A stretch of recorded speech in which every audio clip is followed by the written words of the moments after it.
Le torchon brûle entre la République centrafricaine et la France. Depuis la réélection en décembre 2020 du président Faustin Archange Touadéra, la situation n'a cessé de s'envenimer entre son pays et la France. La France a gelé son aide budgétaire et suspendu sa coopération militaire avec la Centrafrique. D'après les médias locaux, le ministère français des Armées justifie cette décision par des engagements non tenus des autorités centrafricaines. À plusieurs reprises, les autorités centrafricaines ont pris des engagements qu'elles n'ont pas tenus, tant sur le plan politique envers l'opposition que sur le comportement vis-à-vis de la France, qui est la cible d'une campagne de désinformation massive en République centrafricaine.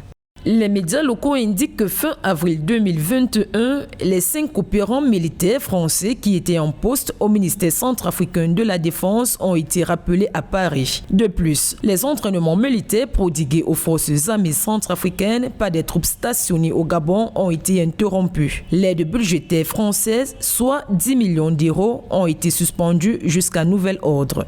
Les sanctions prises par la France contre la République centrafricaine, notamment le gel de la coopération militaire, des sanctions contre l'armée centrafricaine, auront pour conséquence d'abord, de porter un coup dur contre l'économie centrafricaine, ainsi qu'un coup dur contre la sécurité de cette République, mais aura aussi un effet pervers, celui de créer un vide, lequel vide sera vite comblé par la Russie, qui se trouve déjà dans ce pays, à travers la société de mercenariat privé Wagner, parce que la Russie vise aussi, à l'instar de la France, cette région géostratégiquement bien positionnée et économiquement potentiellement riche. En revanche, la France n'a pas arrêté l'ensemble de sa coopération avec la Centrafrique. Des projets bénéficiant directement à la population centrafricaine ainsi que son aide humanitaire, soit environ 6 millions d'euros, sont maintenus. Les analystes signalent que les signaux laissent entrevoir un dégel des relations entre les deux pays.